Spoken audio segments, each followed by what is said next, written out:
BFM Business et Tech Co présente Tech Co, la quotidienne. François Sorel. Je n'ai pas bien réglé. Bonsoir à tous, merci d'être là, bienvenue sur le plateau de Tech Co et bienvenue dans Tech Co, la quotidienne.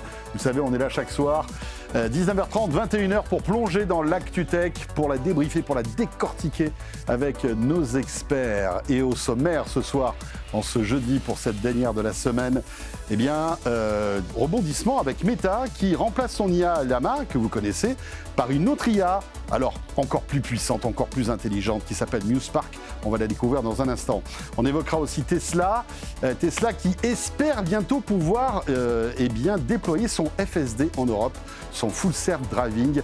On verra que c'est pas encore tout à fait gagné. Et puis notre rendez-vous Tech for Future. Je vous retrouverai lundi prochain pour la remise des prix pour cette cérémonie. Mais ce soir, dernière catégorie, on sera sur les startups qui sont dans la catégorie Start. Ça veut dire des toutes jeunes startups qui sont en phase d'amorçage. On en recevra quelques-unes sur le plateau de Tech Co tout à l'heure. Voilà, vous connaissez le sommaire. Un grand merci d'être là et bienvenue à vous toutes et à vous tous. Tech Co, la quotidienne, le débrief de la tech. Le débrief de l'actu tech avec ce soir sur le plateau de Tech Co, les amis Jean Schmitt. Bonjour. Cher Jean, quel plaisir de te retrouver, président de Jolt Capital.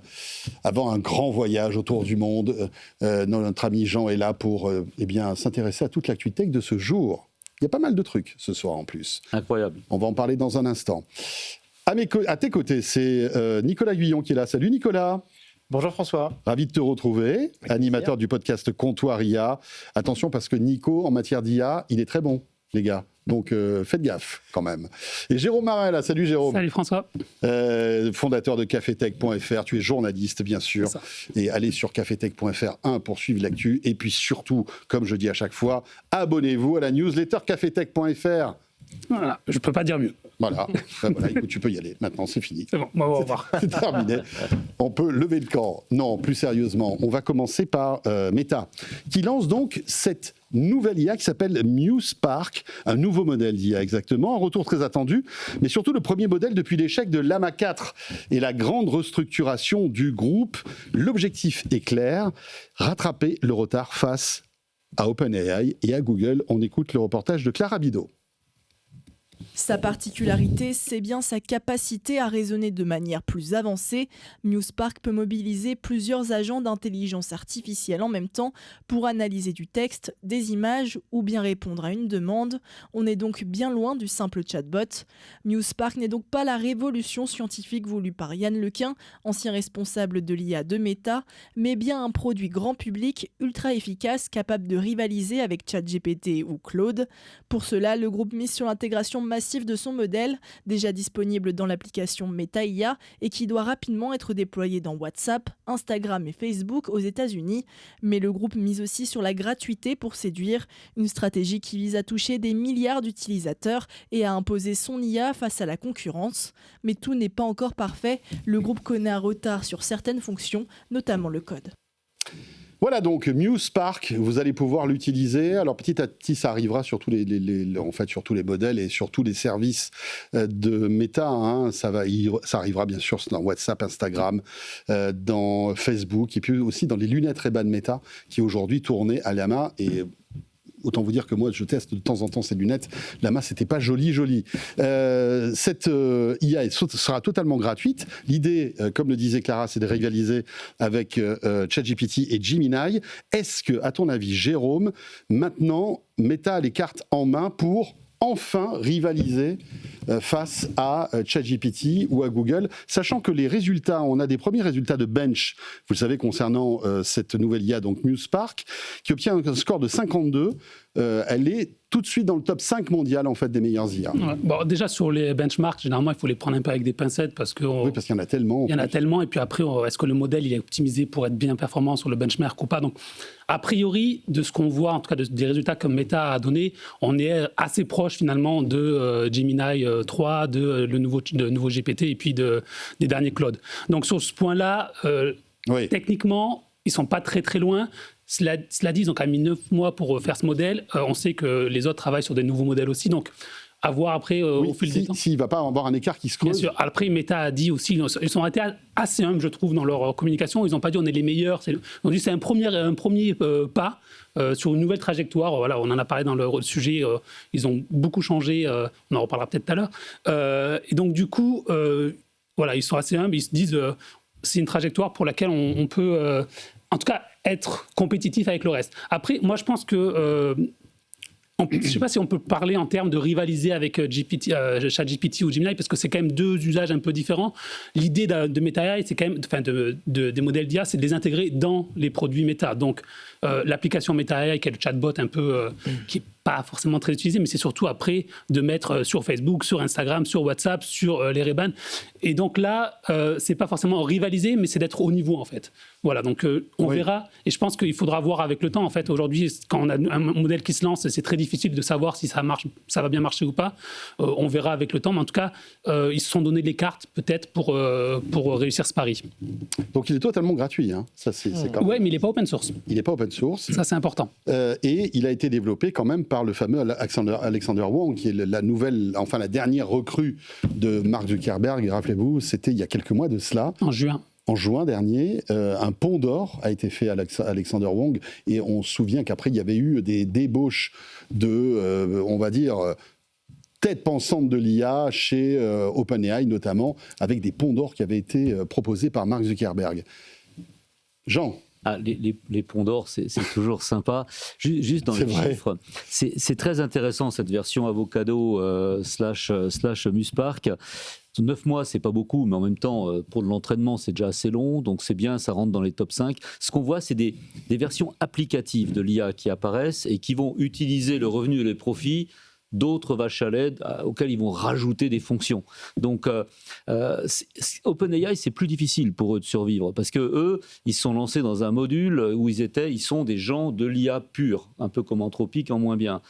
Et on voit que les économiques se jouent pas bien parce que je faisais un petit calcul qui est tout à fait intéressant sur les starlets de l'IA. Si on regarde OpenAI, ils ont 1 milliard de chiffre d'affaires mensuel. Le coût 2 milliards. 2 milliards, pardon.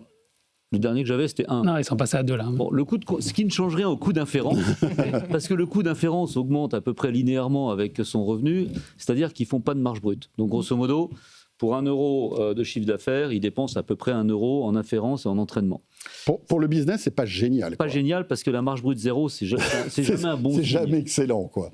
Et alors, de l'autre côté, quand on regarde leurs dépenses, ils perdent 1 milliard par mois à peu près, on ne sait pas. 1 milliard par mois, et ils minimum, ont à peu près 5 000 et des poussières de salariés. Et donc, quand on fait le calcul, c'est 2,5 millions par salarié de dépenses, hors coût de compute. C'est assez cher, le salarié de chez... ça a l'air bien payé, et ils ont l'air de bien vivre. Meta peut se le permettre. Je ne pense pas qu'une société qui vit uniquement de l'investissement de ses investisseurs puisse se permettre ça éternellement. Enfin, certainement pas même. Donc, je crois qu'il y a une espèce d'attrition qui est en train de se mettre en place, où chacun des grands players très riches est en train de créer une technique d'attrition où on va tuer les pure play pour réussir à gagner de l'argent. C'est un marché qui grandit vite, mais pas si vite que ça. C'est un marché qui grandit à 40% par an, la GenAI. Donc c'est plus des milliers de pourcents par an. Donc c'est intéressant de voir cette stratégie de Meta qui dit plus d'open source. Ça, c'est très embêtant, parce qu'il y a plein de sociétés qui utilisaient quand même Llama, et ça coûtait pas cher, Llama. Qu'est-ce qu'ils en font, Llama ? Ils le débranchent ou est-ce qu'ils continuent ? Ils le débranchent. Ils le débranchent ? Il va être très vite obsolète, de toute façon. Oui, de toute façon. Ok. Déjà, le Llama 4 n'a jamais été vraiment utilisé, c'était jamais un succès. Et après, Llama 3, c'est trop vieux, quoi. Et puis, tu as Google qui, en passage, commence à dire « Moi, je vais mettre un modèle qui est tout stylé, qui est tout petit, qui va être embarqué. Alors, il est moins bien, mais il est quand même très bien. Et donc, on est dans un monde où chacun est en train de placer ses bêtes, et les géants sont en train de placer leurs paris. Ça va être très dur de jouer là-dedans. Alors, il faut savoir que cette IA pourra faire ce que fait à peu près ChatGPT et Gemini. Vous prenez une image, par exemple, au téléphone, vous pouvez la faire transformer en petit jeu. Vous pouvez bien sûr faire analyser des photos, décortiquer les apports nutritionnels d'un repas que vous prenez en photo aussi, et même poser des questions de santé. Et là, on a l'impression que Meta met le paquet parce que, en fait, plus de 1000 médecins ont participé en fait, à la fiabilité des réponses médicales, à voir aussi si ça apporte quelque chose et si surtout les gens vont se servir de ce service. Nico, qu'est-ce que tu en penses ? Moi, personnellement, j'y crois pas du tout. Je pense qu'il ne faut pas confondre présence et préférence, quoi. Et je connais quasiment personne qui utilise, personne tout court, qui utilise l'IA de Meta. Professionnellement, c'est sûr. Même dans l'utilisation personnelle, alors que c'est vraiment poussé, on subit un petit peu cette IA de Meta dans tous nos feeds. Et ça change pas. C'est pas une question de modèle. Hein. C'est juste c'est présent dans toutes les applications. Oui, de manière assez pushy d'ailleurs. De manière très pushy. Pour moi, ça risque plutôt d'être même inquiétant, ce dont tu parles sur la santé. On sait que OpenAI, avec ChatGPT, Claude, d'Anthropic, ils ont fait aussi un move sur la santé. Mais là, se dire qu'on va rapprocher nos données de santé avec l'IA, en plus de nos données de profil, de tous les likes qu'on a pu faire sur Facebook depuis 20 ans, de tout ce qu'on a liké sur Instagram, moi, je pense que ça peut même inquiéter les gens, avoir un petit effet pervers. Moi, je l'ai testé. Je n'ai pas du tout été convaincu par les capacités du modèle en dehors du bench, sur ce que je fais moi personnellement sur c'est déjà meilleur que Llama, non ? C'est difficile à dire, mais Llama, de toute façon, comment est-ce qu'on l'utilisait en vrai ? On n'avait pas vraiment d'application, non. Tu vois, non, je dis, moi, je l'utilisais dans les Ray-Ban Meta et c'était une catastrophe. Et c'était une cata. Voilà, c'était Siri, en fait. Mais pas beaucoup mieux que Siri, quoi. Donc, il me tarde quand même de tester MuseSpark sur les Ray-Ban Meta pour voir si... Je pense que tu vas devoir attendre un peu. Hein. Oui, Avant que ça arrive en Europe, ça risque d'attendre un peu. Oui, avec le DMA, tout ça, on va voir. Le RGPD. Le RGPD, ça va mettre du temps. Moi, je trouve ça difficile. Je rejoins Jean. Je pense que pour une fois, ça fait très longtemps, ça fait 3 ans et demi qu'on suit l'IA générative avec énormément d'attention. On avait un classement de performance des modèles qui était assez clair, avec un trio de tête, Claude, ChatGPT, Gemini. Et là, en fait, Meta était sorti du game. On sait que même les ingénieurs de Meta utilisent énormément les modèles de Claude pour travailler, pour développer leurs propres modèles. Bon, ils ne le disent pas ouvertement, mais bon. Ils avaient un leaderboard qui s'appelait Claude Economics. Et on te dit que c'est peut-être une des entreprises qui consommait le plus de tokens anthropiques au monde. Hein. Donc, on parle potentiellement de pourcentage, de pourcent. C'est dingue, hein, quand même. Et je pense que, comme vient de le dire Jean, pour moi, le seul effet, c'est que ça risque de vraiment bousculer potentiellement OpenAI, en effet, qui, contrairement à Google, n'a pas non plus un modèle publicitaire qui lui permet de pouvoir proposer son produit gratuitement ad vitam aeternam. Et donc, pour moi, le vrai danger, c'est s'ils arrivent à prendre un petit peu des parts de marché sur le gratuit par rapport à OpenAI, je pense que ça peut bousculer les choses. Anthropic, plus sur l'entreprise, je pense qu'il n'y a pas de souci. Donc, pour moi, c'est ça le seul truc. Voilà. La question, Jean, c'est qui va utiliser ça et dans quel contexte ? C'est ça le souci. Je pense que ça peut être que les utilisateurs qui sont les aficionados des applications. Quand ils sont dedans, ils n'ont pas le choix puisque c'est dedans. Mais spontanément, est-ce qu'on va dire je vais utiliser cette IA ? Bah non, on a des mieux à côté. Donc c'est vraiment un point d'interface homme-machine qu'il faut qu'on regarde. Comment on utilise une IA ? Aujourd'hui, on a été habitué à utiliser des prompts. Donc je pose une question, j'ai une réponse, j'interagis un petit peu. Là, c'est autre chose. C'est intégré dans un fil d'application et ça peut devenir extrêmement pénible. On l'a tous vu dans Copilot, dans Microsoft. Mais Copilot, arrête de me casser les pieds quand j'écris un email. Et surtout, on prie pour qu'ils ne se mettent pas en marche brusquement, ce qui arrive. Parce que là, tout d'un coup, ils vous empêchent d'écrire les trucs. On ne sait plus comment faire, il faut redémarrer. C'est un peu comme la voiture, vous savez, quand on essaie de changer de ligne. Et d'un coup, on a un coup de volant comme ça, et on se dit, mais zut, qu'est-ce qui se passe ? C'est pareil, en fait. On ne veut pas de cet assistant. On ne veut pas, ou alors, débrayons-la. Et il y a des gens qui ont craqué ça très bien, c'est Anthropic. Parce que Claude Code, ça, en revanche, c'est applicatif et ça fonctionne merveilleusement bien. Ça interagit de façon naturelle avec les développeurs. C'est rentré dans les mœurs, dans l'utilisation, etc. C'est pas le cas encore de ces choses-là. On va peut-être les rejeter. Donc, c'est une expérience très intéressante d'interface homme-machine. On va voir l'IA en action dans des applications grand public. Après, ça va complexifier parce que, rappelons que ça sera gratuit pour les utilisateurs lambda, pour vous et moi. Ça va être compliqué pour OpenAI parce qu'on sait que ChatGPT aujourd'hui n'a pas de modèle économique. Non. Qu'est-ce qui va se passer si Meta ouvre les vannes de son modèle et que tout le monde peut l'utiliser sans payer. Mais c'est déjà le cas, en fait. En fait, c'était déjà le cas. C'est que personne. Enfin, Ouais, mais c'était inefficace. Là, si maintenant on arrive j'y peu crois ou prou- moyen. si on arrive peu ou prou au niveau d'un ChatGPT et que en utilisant la version gratuite de ChatGPT, tu te retrouves très vite bloqué parce que tu n'as pas payé, bah peut-être que les utilisateurs Et vont si tu te prends de la pub, dans le si tu te prends de la ChatGPT, pub, là tu vas te rapprocher énormément de ce que peut te proposer Meta. et voilà. Et à ce moment-là, peut-être que tu iras sur MuseSpark. Après, il faut dire deux choses. Meta a dit c'est gratuit aujourd'hui, mais ils ont aussi dit qu'il y aurait une version payante qui va arriver. Mais pour les pros, je crois. Non. Alors, ils ont dit deux choses. Ils ont dit qu'ils vont faire des API. Donc, les API, c'est les développeurs peuvent se connecter et utiliser l'application. Donc, ça, ils n'avaient pas ça. Donc, ça, c'est vraiment une nouveauté et ils vont développer ça pour gagner de l'argent parce qu'aujourd'hui, ils ne gagnent pas d'argent avec de l'IA. Et ils ont aussi dit, alors, ils ne l'ont pas dit dans leur communiqué de presse, ils l'ont dit à Bloomberg qu'ils réfléchissaient à lancer une version payante de Meta AI, comme ChatGPT est une version payante, comme Claude et comme tous les autres ont une version payante. Et aussi, autre chose, c'est que vous avez peut-être vu qu'ils ont lancé des abonnements payants sur Instagram, là, ils testent des abonnements payants sur Instagram, et on sait aussi que à l'avenir, dans ces abonnements payants d'Instagram, de Facebook, il y aura sur WhatsApp aussi, il y aura des fonctionnalités d'IA. Donc l'IA, elle n'est pas entièrement gratuite parce que eux, ils dépensent tellement d'argent. Le problème de Meta, c'est que, je suis d'accord avec toi, ils ont une machine publicitaire qui est énorme, qui rapporte de l'argent et qui continue d'engranger des milliards de profits tous les ans, des centaines de milliards de profits. Sauf que l'IA, ils dépensent, ils gagnent zéro sur l'IA. Donc un jour, il va falloir bien qu'ils aient un modèle c'est moins grave que pour OpenAI. Non, bien sûr, c'est moins grave. Mais à un moment, quand ils dépensent, aujourd'hui, l'année prochaine, cette année, ils vont dépenser 135 milliards, jusqu'à 135 milliards de CAPEX. Il y a un moment, il faut justifier ces coûts d'investissement. Et donc, c'est pour ça qu'ils veulent monétiser. Donc l'IA, aujourd'hui, elle est gratuite. Je pense qu'ils vont faire le virage où ils vont passer une partie payante. Et moi, personnellement, je ne vois absolument pas où ça peut inquiéter, que ce soit OpenAI ou Anthropic ou Gemini. J'y crois pas du tout. Je pense qu'ils ont un retard énorme. Ils ont un déficit d'image en plus. Quand on va y dire, enfin, je ne sais pas, mais Meta, beaucoup de gens ne veulent pas partager leurs données personnelles avec Facebook ou avec Instagram. Ils le font souvent. Mais aller discuter sur Meta AI, enfin, moi, j'y crois moyen sur ça. Enfin, ils doivent être présents parce qu'il faut qu'ils soient dans leurs applications pour que leurs applications soient au niveau du reste. Je ne crois pas que l'application Meta AI, le chatbot en lui-même, va prendre des parts de marché sur les autres. En tout cas, sur l'introduction en bourse d'OpenAI, ça va être intéressant. Je pense qu'on va avoir beaucoup d'annonces dans les mois qui viennent, parce que OpenAI a besoin de lever beaucoup d'argent. Il va falloir faire une IPO. Une IPO, c'est convaincre des investisseurs. Je ne trouve pas qu'il y a une petite musique très convaincante, et je pense que ce soit Google, Meta, Anthropic, ils vont généreusement faire des grandes annonces pour empêcher cette IPO.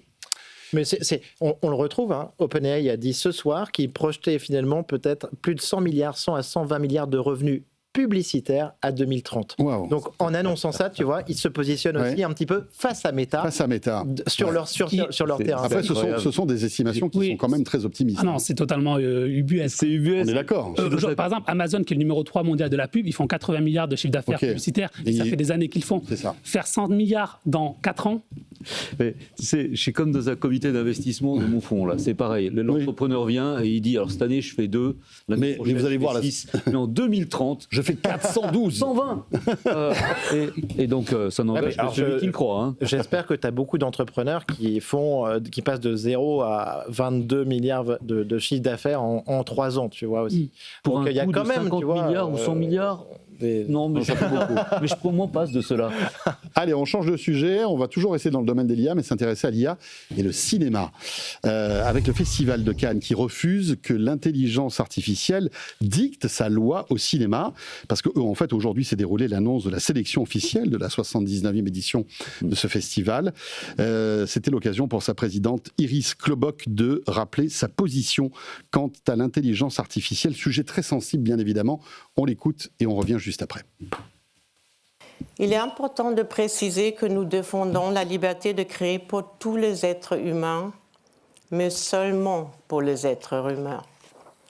L'intelligence artificielle est déjà entrée dans les studios, dans les salles de montage, dans le processus de création. Nous ne fermons pas les yeux, mais nous refusons qu'elle dicte sa loi au cinéma. Un film n'est pas un assemblage de données. L'intelligence artificielle sait imiter, très bien même, mais elle ne saura jamais ressentir. Bon, bah écoutez, là, ça fout l'ambiance quand même, cette histoire-là. Non, mais plus sérieusement, alors c'est vrai qu'on peut comprendre un petit peu ce secteur du cinéma qui se sent agressé. Ça a toujours été un secteur qui a réagi de manière négative à l'innovation. Je ne sais pas si vous vous souvenez, remontons un peu le temps. Rappelez-vous l'arrivée, par exemple, du piratage des vidéos. C'était il n'y a pas si longtemps que ça. C'était quoi, il y a 20 ans, où on pouvait télécharger des films en DivX, etc. Ils faisaient la chasse, effectivement, à tout ça. Bon, ça, ce qui était totalement normal. Ouais. Mais la réponse, c'était de proposer des films qui coûtaient une fortune avec des DRM à l'intérieur. C'est-à-dire qu'on ne pouvait même plus les partager, etc. etc. Donc, on voit qu'il y a toujours... Ou le streaming aussi, c'est plus récent. Le streaming plus récent, voilà. Et Adopi aussi, une réponse parmi d'autres. Évidemment, Adopi, c'était l'industrie du cinéma et de la musique aussi. Quand t'achetais le film, t'avais un message offensif qui expliquait que t'étais un voleur. Le DVD, mais non, monsieur, je l'ai acheté. Ne piratez pas ce DVD, vous allez aller en prison. C'est vrai. Fait, moi. Et la photo, moi je me souviens, j'étais pas né, hein, mais j'ai bien vu que quand la photo a été lancée, des gens ont dit que c'était la fin de la peinture et que c'était mais que ça ne serait jamais un art. Et je pense qu'on confond l'instrument et l'art. C'est un instrument. Et c'est quand même marrant d'avoir des studios qui ont tué le cinéma d'auteur en se précipitant vers des blockbusters d'action à grands coups d'effets spéciaux qui sont des fakes complets, parce que j'ai jamais vu le 747, il explose pas, c'est une maquette, et puis la guerre des étoiles, c'est... Spoiler, c'est pas un vrai le vaisseau spatial. Quoi, Jean? Mais ouais. Depuis toutes ces années. Et donc les gars, après, ils viennent, ils disent c'est pas normal, ça fait du fake. Mais c'est leur métier, ils font ça tous les jours. Ils sont juste un peu furax parce que c'est des conservateurs, ils sont un peu vieux. J'ai pas toujours beaucoup d'amitié pour ce qu'on fait en IA, mais parce que quelquefois ça manque effectivement d'âme. Mais quand même, nous faire une espèce de cinoche de ce genre-là, en endiguant avec un air d'enterrement que l'IA c'est moche, franchement, faut arrêter. Surtout que pour moi, il représente ici 1% du marché. Le marché du cinéma d'auteur, c'est 1% du marché du cinéma. Moi, je me pose la question au nom de qui il parle. Et puis, c'est pas celui qui sera le plus, on va dire, impacté par l'IA, parce que le cinéma d'auteur, bon, voilà, on aime ou on n'aime pas, mais c'est souvent très intellectualisé. Parfois, c'est des histoires assez complexes, enfin voilà, c'est pas du blockbuster, quoi. T'es sur une autre catégorie, et le blockbuster, en attendant, ils ont déjà mis en place de l'IA de partout, parce que pour le coup, sur des budgets à 100, 200 millions d'euros, tu peux faire de sacrées économies. Peut-être 50%, donc des économies de plusieurs dizaines de millions d'euros ou de dollars sur chacun des films. Donc, en fait, moi, je trouve que je ne sais pas au nom là, de qui ils prennent la parole en dénonçant ça, parce que s'ils parlent au nom du cinéma d'auteur, ils ne sont pas impactés. C'est bien beau de vouloir avoir une position de pureté, de dire « moi, je ne touche pas à l'IA », alors qu'on est uniquement sur des subventions publiques, qu'on est complètement sponsorisé par ces subventions, alors que le cinéma, en tout cas commercial aujourd'hui, populaire, on va dire, populaire, qui fait des entrées et qui est bankable, les blockbusters, ceux-là, pour le coup, ils utilisent de l'IA à fond sur la VFX. Alors, je pense effectivement qu'il y a deux sujets. Il y a le sujet 1, l'IA comme un outil. Aujourd'hui, comme tu disais, Nicolas, c'est utilisé pour les effets spéciaux. Aujourd'hui, au lieu de faire des effets spéciaux par ordinateur, on le fait faire par de l'IA ou des choses comme ça. Donc ça, on le sait que ça arrive. Et je ne sais pas si c'est de ça qu'elle parle, en fait. C'est plus le côté, je pense, faire des films tout en IA. Alors, je ne sais pas si c'est un fantasme ou si ça va vraiment arriver. Pour l'instant, en tout cas, il n'y a pas de film qui est sorti au cinéma tout en IA. D'ailleurs, OpenAI, on ne sait pas où ça en est le projet. Je ne sais même pas s'il existe toujours, le projet de film qu'ils avaient. Donc ça, il y a une inquiétude qui existe, qui est peut-être pas fondée aujourd'hui, en tout cas. Et là, je pense que c'est un autre sujet, en fait, que de dire, on utilise l'IA pour améliorer la production et parce que ça permet d'aller plus vite, de faire des économies, voilà. Et d'avoir des films 100% IA. Et je pense que c'est plus vers ça qu'elle en parlait, quoi. Oui, et puis là où on peut avoir une inquiétude, c'est un film avec des acteurs qui ressemblent un peu beaucoup à des acteurs existants et où là, il y a des problèmes purement et simplement de copie. Ça, la loi l'encadre déjà. Après, il y a on va dire, le problème des comédiens doubleurs. Ça, c'est fini, hein. Voilà, j'en ai parlé il n'y a pas si longtemps que ça avec Patrick Cuban qui était sur le plateau de Tech & Co, Emmanuel Curtil, que vous connaissez peut-être, qui est un comédien doubleur hyper talentueux qui doublait l'un des héros, Matthew Perry de Friends. Et c'est lui qui a fait Jim Carrey. Enfin voilà, c'est plus qu'un doubleur, c'est un personnage et une voix. Quand il joue la comédie, Et ils sont quand même en panique, ces gens-là, parce qu'ils se doutent bien que le jour où Netflix... Parce que Netflix, pour l'instant, regarde un peu le bouton, mais n'appuie pas dessus vraiment. Mais le jour où ils appuieront là-dessus et que vous aurez, par exemple, je ne sais pas moi, la voix de Robert De Niro doublée en français avec son timbre de voix et son intonation... le doublage parfait, finalement. Ça, l'IA pourra le faire. Et même dans les tests, on te dit que les gens préfèrent ça sur ce qui a été testé. Non, mais dans l'absolu, c'est ce qui respecte le plus l'œuvre, finalement. C'est ça le truc. Mais bon, ça va être un problème. Mais il y a une espèce d'hypocrisie aussi, parce que tu vois, il y a Ben Affleck, vous en avez peut-être entendu parler. Oui, qui a vendu sa start-up à il est passé sur le podcast de Joe Rogan en disant... À l'époque, il a beaucoup communiqué en tant qu'anti-IA dans sa position de réalisateur, de producteur. Et finalement, il a vendu une start-up IA $600 millions à Netflix. Donc, je pense que c'est aussi... il y a une forme d'hypocrisie quand même un petit peu sur le marché. Et après, c'est se poser la question aussi surtout de où est la valeur ? En fait, c'est Ben Affleck, quand il travaille sur sa start-up, il sait où est la valeur sur les droits des comédiens, sur les effets spéciaux, et c'est par rapport à ça que c'est là-dessus qu'il travaille. Il y a un bon exemple, c'est Bollywood. Parce que si on regarde Bollywood, eux, ils n'ont pas pris du tout de précautions, ils ont mis l'IA direct dans le machin, et ils produisent des films, et tout va très bien. Et ils ne sont pas en train de faire des conférences de presse en écrivant... la technologie c'est moche, nous on veut rester comme avant. Non, ils l'ont pris, ça marche très bien, et donc il suffirait qu'on fasse pareil. Après, je veux pas être médisant concernant les films de Bollywood, mais en général c'est plutôt du film au kilomètre. C'est pas des films d'auteur, on va dire, qui ont peut-être enfin je sais pas, je m'y connais pas en film indien, mais on peut imaginer que malgré tout, c'est un peu comme les télénovelas, vous savez, ces trucs-là. Ouais, le dernier film d'auteur américain que j'ai vu, je sais plus ce que c'était, mais je m'en souviens plus du tout. Oh, il y en a quand même. Alors c'est plutôt des films indépendants, on va dire, mais il y en a quand même. C'est les films français qui vont s'en sortir en réalité. Oui.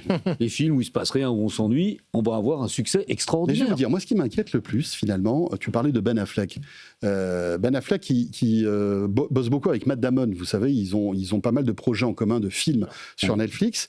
Et moi ce qui m'inquiète le plus, c'est pas trop l'IA dans leurs films, parce que bon, une cascade soit faite par l'IA, bon, qu'est-ce qu'on s'en fout finalement, si c'est bien fait, ça va pas changer le processus narratif du film. Ce qui est plutôt inquiétant, c'est ce qu'a déclaré Matt Damon en disant, maintenant quand on fait un film chez Netflix, il va falloir que dans le cahier des charges, on répète l'intrigue plusieurs fois dans le début du film, parce qu'on sait que les gens maintenant, quand ils regardent un film, ils ont leur téléphone portable et qu'ils sont sur TikTok, et ils ne suivent pas le film de la même manière qu'auparavant. Donc il faut qu'on leur répète chaque fois ce qui se passe pour les captiver. Autrement, au bout d'un moment, ils sont là, entre TikTok, Netflix, ils savent plus trop quoi faire, et ben ils zappent. Et ça, je trouve que c'est plus... Ça n'a rien à voir avec l'IA, finalement. Ça m'a complètement frappé. Oui, mais c'est de la tech, mine de rien. Tu te rends compte que la technologie a un impact sur la manière dont tu penses un film. Ta narration, c'est répéter l'intrigue 5 fois, parce qu'on sait que 4 fois sur 5, la personne sera sur son téléphone. Et alors tu le fais subtilement, bien sûr. Ça m'a énormément choqué aussi quand j'ai entendu ça. Ouais, je trouve ça assez impressionnant. Mais c'est pas de l'IA, tu as raison. Mais mine de rien, on est dans l'impact que peut avoir la tech dans notre quotidien, quoi. Ceci étant, l'IA n'a pas beaucoup d'humour. Quand on essaye de demander à une IA d'écrire des choses drôles, ça tombe pratiquement toujours à plat, c'est vraiment pas drôle. Donc les scénaristes, eux, je les vois pas être remplacés. Je les vois beaucoup utiliser l'IA pour écrire, parce que ça écrit tellement plus vite et tellement bien. Évidemment. Mais un trait d'humour, faudra un humain. On revient dans un instant, et après le cinéma, on va s'intéresser à l'impact de l'IA sur la musique. Vous connaissez tous Suno. On s'est tous amusés avec Suno pour faire des chansons. Moi, je me souviens, la première fois, c'était quand même assez mauvais, et je l'ai refait récemment. Le progrès qu'il y a eu, c'est incroyable. Et Suno commence vraiment à faire stresser les majors.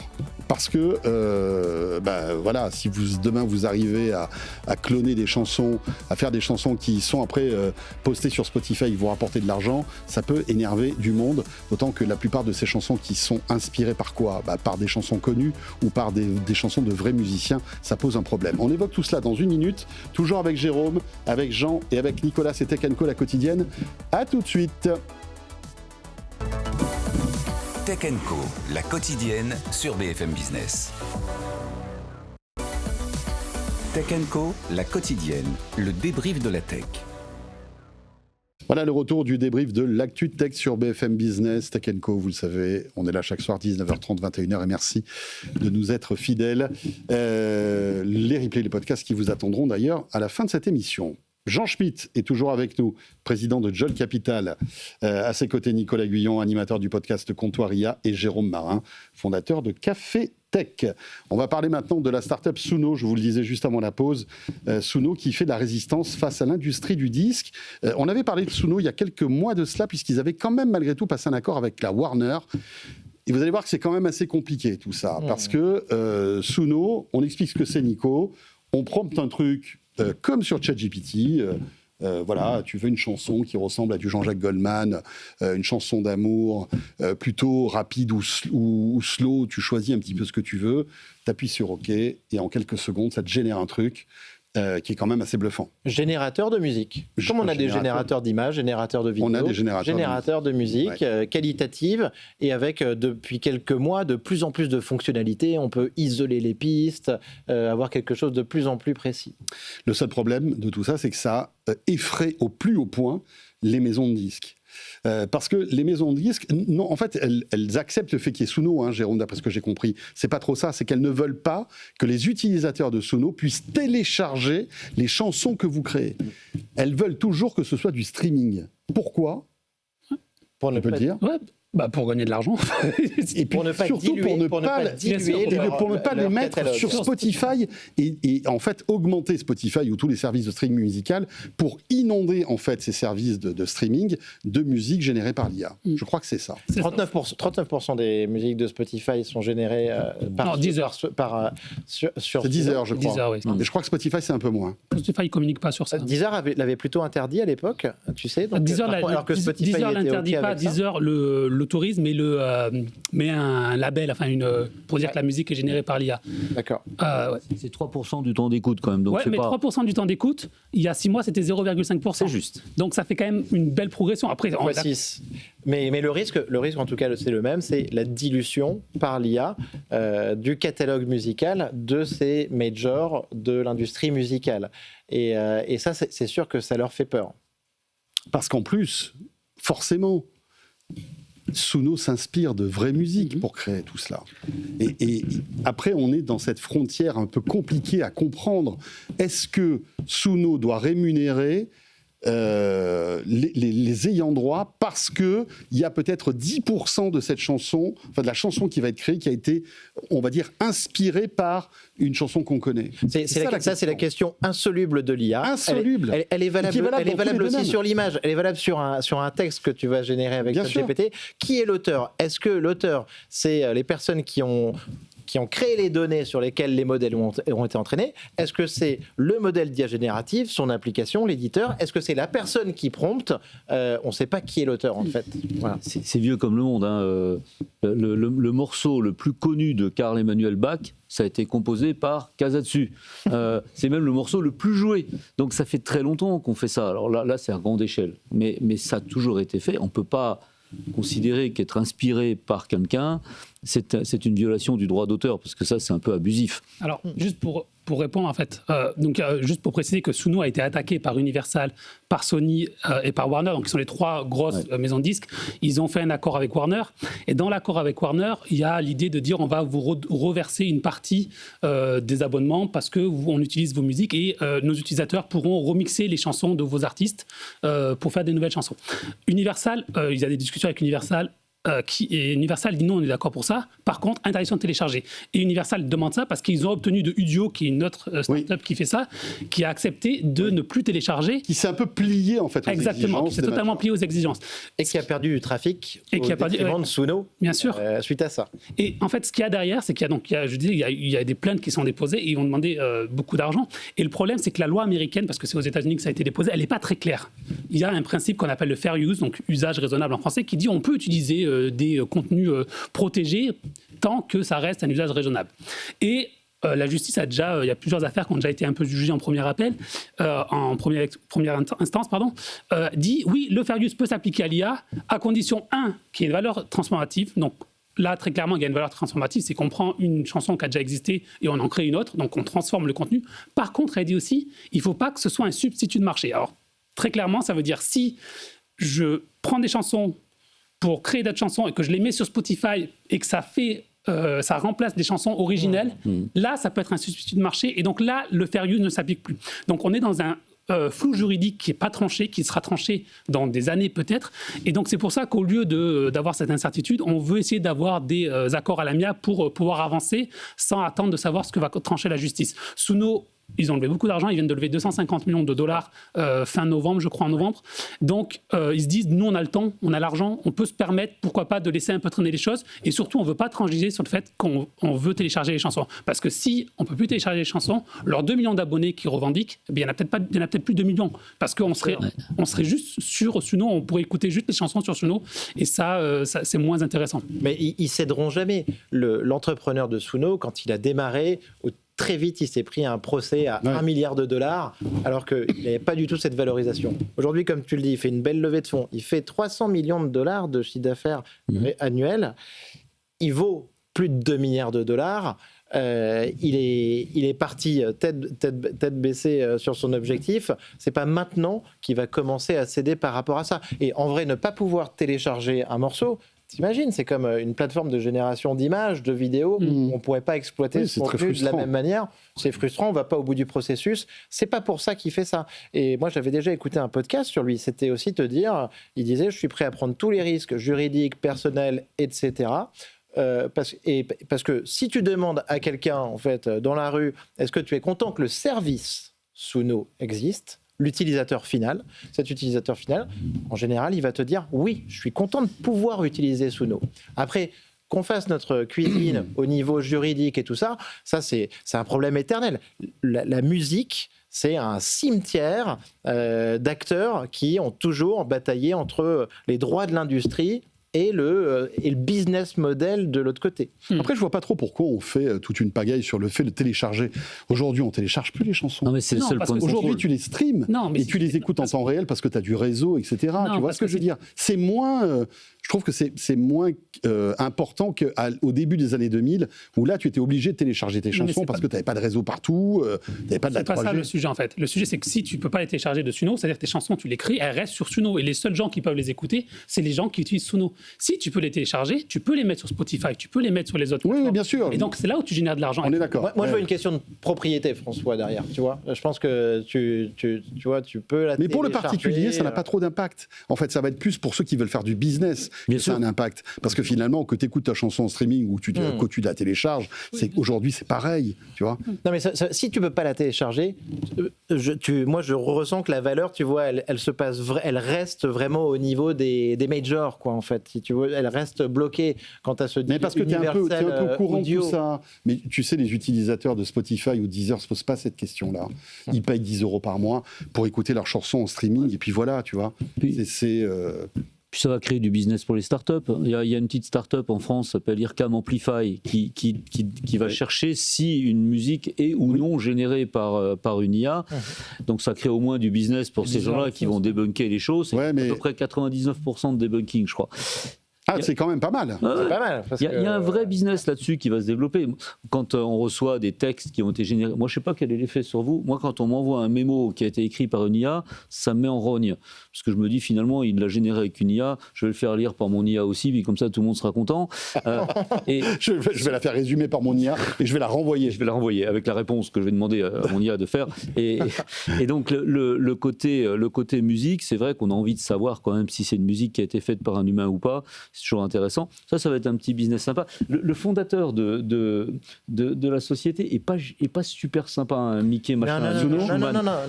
C'est un affreux, arrogant, etc. Alors c'est vrai qu'il souffre un peu parce qu'il se fait attaquer de partout, mais c'est quand même un affreux. C'est un équivalent du CEO d'Uber, c'est-à-dire l'ancien, un type arrogant, désagréable et qui essaie d'aller plus vite que la loi, qui essaie de dépasser tout le monde vite fait pour rentrer dans le truc. C'est pas non plus quelqu'un de super recommandable. Hein. L'ancien patron d'Uber qui disait, moi je m'en souviens, ça m'avait marqué. Moi, j'attends qu'une chose, c'est que en fait, mes voitures soient autonomes pour que je puisse virer tous les chauffeurs. Voilà. C'est quand même un truc de dingue. Ton modèle économique tient là-dessus. tu sais pas quand ça va arriver, ça va peut-être arriver dans 5 ans ou 10 ans, et tu balances ce truc-là, quoi. Mais attends, Mickey, il a dit, moi je pense que de toute façon, les musiciens, ils aiment pas composer. Donc c'est le même gars. Oui, c'est ça, c'est à peu près pareil. C'est le Travis, c'est le Mickey. Mais le problème, tous les deux, le problème, c'est pas un problème, c'est que ces gens-là, malgré tout, sont très talentueux et sont géniaux dans leur domaine, malgré le fait qu'ils ont des problèmes de communication. Et il faut pas oublier quand même, enfin je veux dire, là je sors un peu du conflit avec les majors, il faut pas oublier, je pense, la démocratisation de la création musicale. Pour chacun d'entre nous, chacun de nos auditeurs, spectateurs, c'est quand même assez génial. Ça veut dire que tu peux créer, c'est un plaisir, ça peut être un plaisir, sans avoir à passer par le solfège. Tu peux aussi passer par le solfège, bien sûr, bien sûr. Mais ça, je trouve que c'est quelque chose qui est quand même fondamental. Et je suis content, moi, tu me retirerais cette possibilité. Enfin, c'est pas de ça qu'on parle aujourd'hui, mais ça m'ennuierait. Voilà pour Suno, à suivre, parce que ce qui va se passer dans les semaines ou les mois qui viennent vont être très très intéressantes. Est-ce que les major compagnies vont arriver à casser les genoux de Suno? Il va falloir qu'on suive ça de près. Je vous propose d'enchaîner maintenant pour le petit quart d'heure qui nous suit avec l'automobile et l'actualité dans le domaine de l'automobile. Dans un instant, on va parler de Tesla, mais juste un petit clin d'œil déjà avec BYD qui a choisi la France, Paris, pour annoncer en fait sa nouvelle marque premium qui arrive en Europe, qui s'appelle Denza, avec quand même une égérie plutôt cool. Hein. C'est l'ancien James Bond, Daniel Craig. C'est vrai qu'il est plutôt classe, franchement. Et puis à bord de cette voiture, c'est pas mal. Denza, alors vous ne connaissez pas, mais c'est pour ça justement qu'ils font tout ce route, parce que c'est vraiment le BMW, on va dire, Mercedes et Saint-Jean, je crois, de la Chine. Ça vient d'une joint venture avec Mercedes d'ailleurs. Hein. Et c'est ça qui est amusant. C'est pas bien passé. Hein. C'est ça qui est amusant. En 2010, Mercedes-Benz confiait la fabrication de ses voitures en Chine à Denza. C'est obligatoire. C'était obligatoire. Alors, en Chine, les constructeurs, à part Tesla, mais les constructeurs étrangers doivent faire une joint venture avec des constructeurs. C'était le cas aussi pour Airbus à l'époque aussi. Airbus, oui. Bon, je crois que c'est un peu différent encore. Ah ouais. Mais je crois qu'il y avait une joint venture entre Airbus et une boîte chinoise. Ouais, pour la construction, peut-être. Pour l'assemblage. Ouais, l'assemblage. Et donc, Denza arrive ici avec pas mal d'ambition et surtout un produit, mais qui est... Enfin, je ne sais pas si vous avez suivi les specs de cette voiture. Elle a une puissance incroyable. Voiture de sport très haut de gamme. Elle se recharge, mais en 5 minutes. C'est-à-dire elle se recharge en 5 minutes. Non, mais de 10 à 70%. Ouais, on met un trou gros comme ça, et puis après, on remplit avec un verre d'eau. Donc le trou peut être aussi gros qu'on veut. Oui, il faut la borne électrique, je suis d'accord. Voilà, mais on commence à voir sur les autoroutes notamment, je crois que c'est Total qui déploie ça, des bornes électriques de plusieurs centaines de kilowatts, je crois. Hein. Donc ça commence à arriver. Il faut une centrale nucléaire à proximité quand même, pour charger sa voiture en 5 minutes. Oui, il faut voir les câbles qu'il faut. Hein. Non, mais c'est surtout un savoir-faire, enfin, en tout cas, une démonstration de force technologique. Ah, extraordinaire. Elle est pas mal. Elle a plutôt une bonne tête. Ouais, bon. C'est une bagnole de luxe, donc ils se sont mis à l'Opéra de Paris parce que c'est quand même chic. Oui, c'est vrai que c'est chic. Ils n'ont pas pris n'importe quoi. C'est l'Opéra de Paris. Ils auraient pu aller à Villepinte. Absolument, c'est très bien d'ailleurs. À côté du salon de l'industrie, on lance Denza, c'était sympa. Ouais. Non, là c'est une belle voiture avec 1150 chevaux qui est vendue 2 fois plus cher en Europe qu'en Chine. En Chine, je crois que c'est 44 000 €. Ici, c'est 100 000, 115 000 €, donc c'est un peu cher quand même. Hein. Ouais. Donc ils sont vraiment positionnés pour aller embêter Porsche, pour aller embêter BMW et Mercedes, bien sûr. Donc une belle voiture, même. Ça arrive en Allemagne, en France, en Italie, en Espagne, au Royaume-Uni. Et on ne pourra pas faire mieux. Hein, parce que le problème, c'est que comme on ne fait pas nos batteries, on ne pourra pas faire les batteries qu'il y a dans ces voitures. On ne peut pas. Donc c'est un peu comme lancer des téléphones mobiles en... On ne les fait pas encore, les batteries. Peut-être qu'on les fera un jour. Mais pas celle-là, parce que maintenant que les usines de batteries chinoises s'installent et qui nous transfèrent un savoir-faire, ils vont faire comme TSMC aux États-Unis. Oui, ils nous donnent la précédente génération de batteries. Il y aura toujours une génération de retard et on n'arrivera jamais à rattraper ça. Et donc ça, après, il y a cette Gigafactory taïwanaise là, qui arrive dans le nord de la France. Absolument. Il y a une technologie assez innovante. Il y a une très belle technologie, mais pas du tout capable de faire ce qui se fait là. Elles ont un intérêt, ces batteries taïwanaises, elles ne peuvent pas brûler, elles sont extrêmement robustes, elles sont vraiment très bien. Oui. Et puis je crois qu'elles ont une densité énergétique qui est plus importante que les batteries lithium. Enfin voilà pour Denza. 2 modèles arrivent en Europe. Écoutez, regardez un petit peu sur Internet si ça sera votre prochain véhicule. Mais c'est 100 000 €. Voilà. Ouais, pas 20 000. On enchaîne avec Tesla maintenant. Tesla qui... alors, il y a deux informations concernant Tesla. La première, et c'est vrai qu'on l'attendait depuis un moment quand même, un nouveau modèle Tesla. Depuis quand n'a-t-on pas eu un nouveau modèle Tesla ? Ouais, Cybertruck, non ? C'est pas ça ? Ouais. Alors, est-ce que c'est un modèle, le Cybertruck ? Techniquement, oui. C'est une espèce d'ectoplasme sur roue, ce truc-là. C'est Le Cybertruck, il était super. le Cybertruck. C'était un machin, la démo était géniale, enfin, on tire dessus. Mais ça tout marche était pas. un fail, en fait, dans ce truc-là. Complètement. Rappelez-vous, il avait tapé avec une masse, ça avait cassé la vitre. Je sais pas si Avec ça une boule de pétanque. Ouais, une boule de pétanque, quoi, c'était ça.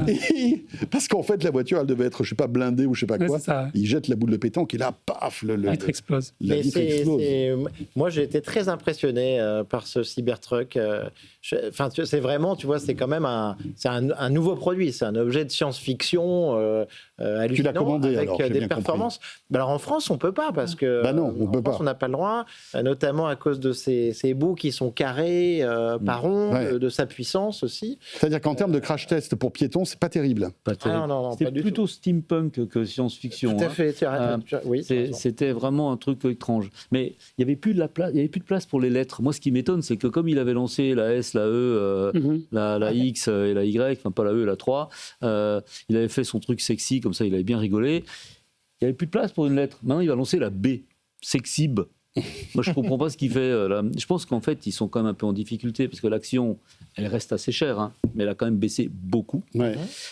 C'est vrai que c'est un peu rasoir, les Tesla. Hein. Maintenant, il y en a marre, il y en a partout. Ouais, et puis bon, et puis il y a les casseroles d'Elon Musk aussi. Et qui par sont là, rapport à qui des alourdissent. nouveaux projets comme SpaceX, Optimus, XAI, on est moins dans. Et ça l'occupe, On hein. est sur quelque chose Alors, qui l'intéresse ouais. moins, je pense. hein. Pourquoi on parle de ça ce soir ? Parce que l'actu, c'est qu'il y aurait une rumeur concernant un nouveau modèle Tesla, hein, Jérôme, qui serait un petit coupé. Alors je sais pas si c'est. Non, c'est un SUV.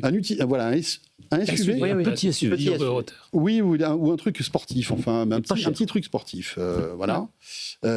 Et qui devrait arriver, qui devrait coûter moins cher que la moins chère des Tesla actuelles. Donc ça, c'est plutôt une bonne nouvelle.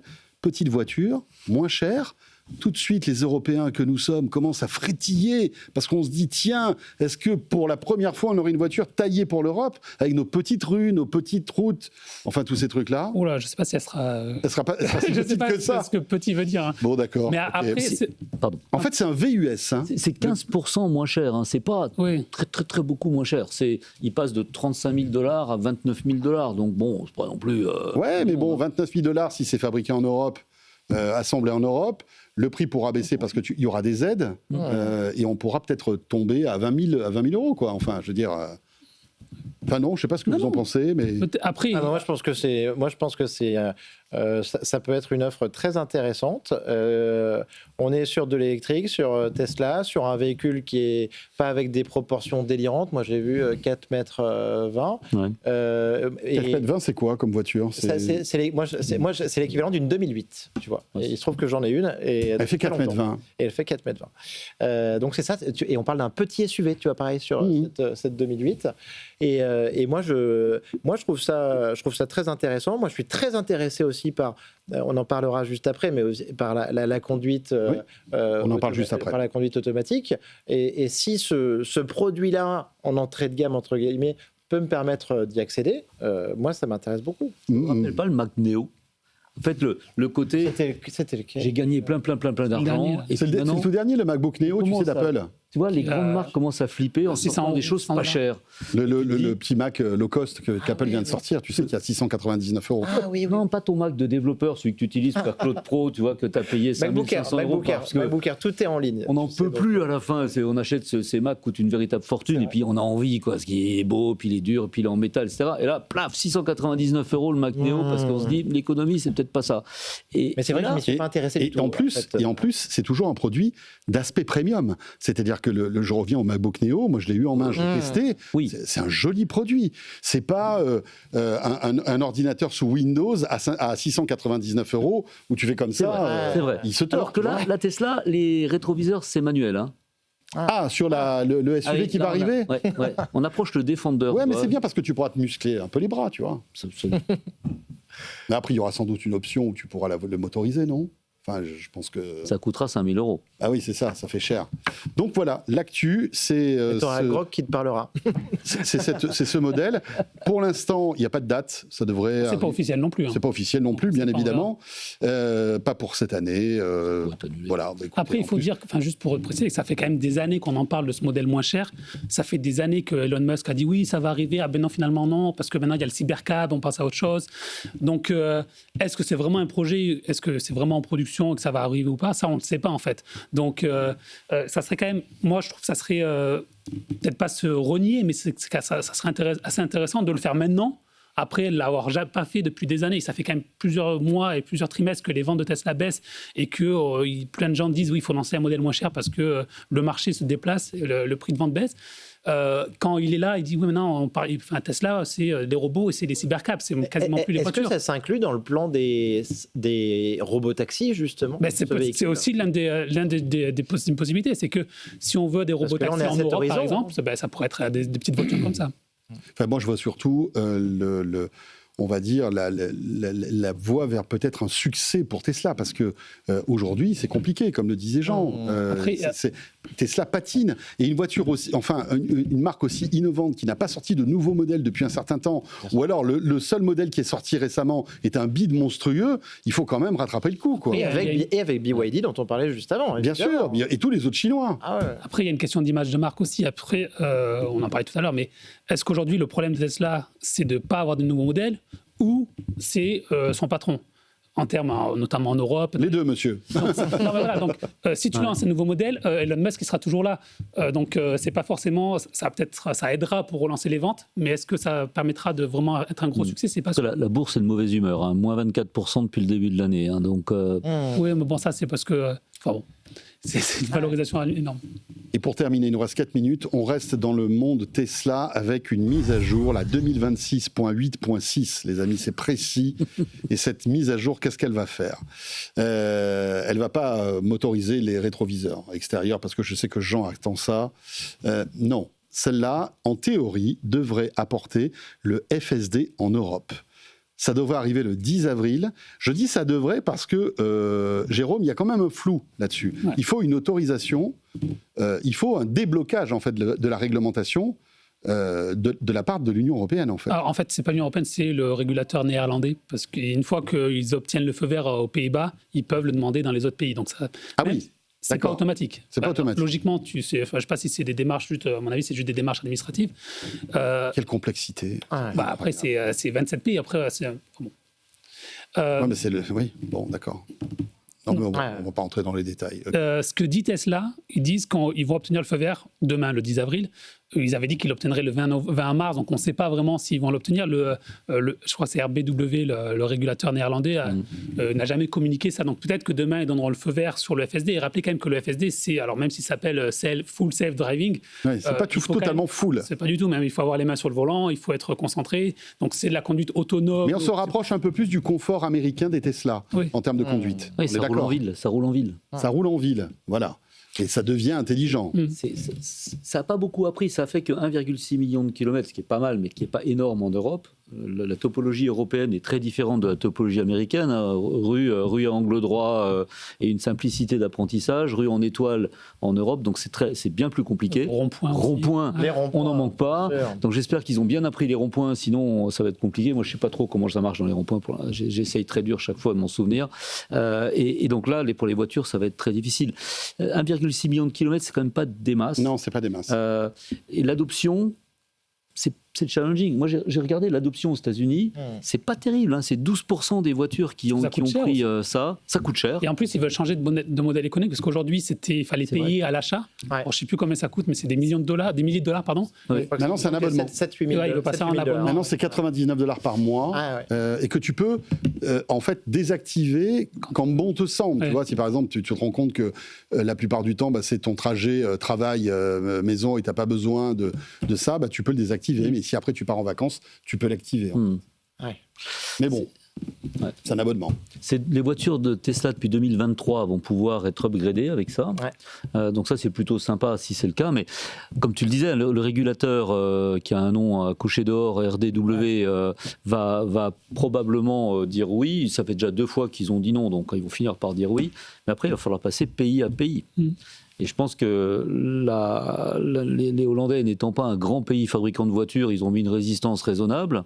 Non, mais ça, je crois que de toute façon, la réglementation européenne dit que quand tu obtiens un feu vert dans un pays, le feu vert s'applique à tous les pays. Ah, d'accord. Ah oui, c'est pas pareil. Donc il n'est pas obligé d'envoyer son fax à chaque pays en disant « Monsieur, veuillez s'il vous plaît me donner l'autorisation ». Non, je pense que tu as une démarche à faire auprès des autorités locales. Mais qui est presque une formalité. Voilà, exactement. Je pense que c'est ça. Il y a pas de, tu ne refais pas un dossier pour expliquer que ça marche ou pas. C'est un marché unique. Donc l'autorisation que tu as aux Pays-Bas, elle est valable dans les 27 pays de l'Union européenne. Je serais assez prudent avec ça parce que tu vois, par exemple sur la nourriture ou sur les engrais, oui, c'est vrai, sauf que ça ne marche pas en pratique. Les pays bloquent en disant non, mais je voudrais une preuve de plus. C'est possible aussi. Ça peut mal tourner. Ouais. Mais moi, je trouve que c'est... Pour une voiture, c'est pas terrible. Il faut voir qu'on a quand même une entreprise, Tesla, qui est quand même très en avance sur les données, le 1,6 million de kilomètres dont on parle, par rapport à nos constructeurs français qui construisent des voitures. On a quand même l'impression qu'ils construisent plutôt un réseau, tu vois, et qui préparent le futur avec les robotaxis dont on parle. Donc c'est une énorme avance sur l'autonomie de ces véhicules. C'est aussi un nouveau business model sur la conduite autonome, mais potentiellement après sur la location de ta voiture. Et là-dessus, il faut voir qu'il y a une avance qui est colossale, extraordinaire par rapport au reste du marché. Non, pas sur Google, par exemple, pas sur Waymo. Même pas même chez les Chinois. Pas par rapport à Waymo. Non, mais tu vois, rien qu'au niveau européen, au niveau européen, mais de toute façon, l'Europe, il n'y a pas de... C'est ça qui est en train de se dessiner sur la nouvelle qu'on est en train de commenter pour moi. C'est déjà se mettre en avance par rapport à ça. Ouais. Et j'espère qu'on ne va pas rester en retard au niveau français par rapport à... Ouh là là, attention, là tu vas un peu loin quand même dans ta réflexion. Pardon, François. On ne sait jamais, ne va pas trop loin, ne brûle pas les feux rouges. Voilà, ça sera le petit mot sympathique de la fin. Merci beaucoup à tous les trois. Merci Jean Schmitt. À très bientôt. Après ton grand voyage à travers le monde. Je te raconterai. Voilà, tu nous raconteras tout ça. Jean Schmitt, président de Jot Capital. Merci à Nicolas Guyon, animateur du podcast Comptoiria. N'hésitez pas à écouter le podcast de Nicolas, vous ne le regretterez pas. Merci. Et à le suivre sur LinkedIn aussi. Et merci aussi à Jérôme Marin, cafetech.fr, la newsletter, le site aussi pour être au courant de toute l'actualité et surtout le décryptage toujours très fin de Jérôme. Vous restez avec nous, Tech & Co, la quotidienne revient dans un instant avec notre dernier rendez-vous des Tech for Future. Cette grande cérémonie de remise des prix que j'aurai plaisir d'animer lundi au Pâté Palace, au cœur de Paris. Et on va s'intéresser à la catégorie Start. Je vous présenterai les finalistes de cette catégorie dans un instant, juste après le Tech Flash de Léa Benaïm, bien sûr, qui nous rejoint juste après cette petite pause. Merci encore une fois d'être là et à tout de suite. Tech & Co, la quotidienne sur BFM Business. Tech & Co, la quotidienne, Tech Flash. Voilà, 20h32, il est temps de retrouver comme chaque soir le Tech Flash, un condensé de l'actualité tech du jour. Bref, ce qu'il ne fallait pas rater, c'est tout de suite et c'est avec Léa Benaïm. Bonsoir Léa. Bonsoir François et bonsoir à tous. Et à la une, Meta abandonne son modèle Llama au profit d'une nouvelle IA maison baptisée MuseSpark, développée par sa division Super Intelligence dans laquelle Mark Zuckerberg a investi 15 milliards de dollars. Elle est présentée comme une rupture totale avec la philosophie historique de Meta. Déjà lancée aux États-Unis, MuseSpark doit arriver dans le reste du monde d'ici les prochaines semaines. Et puis OpenAI met le frein sur l'un de ses projets d'infrastructure les plus ambitieux d'Europe. L'entreprise a mis en pause Stargate Yucca, un data center prévu au Royaume-Uni avec Nvidia et le britannique Nscale, dont la mise en service était prévue pour cette année. En cause, selon OpenAI, la flambée des coûts de l'énergie et une réglementation trop floue autour de l'IA. On parle maintenant de satellite avec Amazon Leo qui précise enfin son calendrier, Léa, tout en confirmant son retard. Et oui, selon son PDG Andy Jassy, le service concurrent de Starlink sera lancé au second semestre, et ce, même si Amazon est encore très loin de son objectif. Seuls 241 satellites ont été lancés à ce stade, très loin des 1600 attendus d'ici juillet. En cause notamment l'absence de lanceurs maison, contrairement à SpaceX. Amazon Amazon est dépendant de ses partenaires comme Ariane 6. Dans l'actualité auto, Kia et Hyundai accélèrent sur les robots humanoïdes. Les deux constructeurs sud-coréens vont commencer à utiliser Atlas, le robot de Boston Dynamics, dans leurs usines respectives, et ce dès 2028. En parallèle, Hyundai, qui est propriétaire de Boston Dynamics, veut construire d'ici là une usine capable de fabriquer 30 000 robots par an.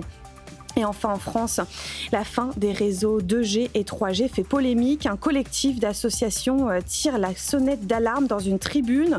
Selon eux, l'arrêt de ces réseaux pourrait coûter au moins 1,36 milliard d'euros et concernerait 12 millions d'équipements dans l'Hexagone, dont certains dispositifs médicaux.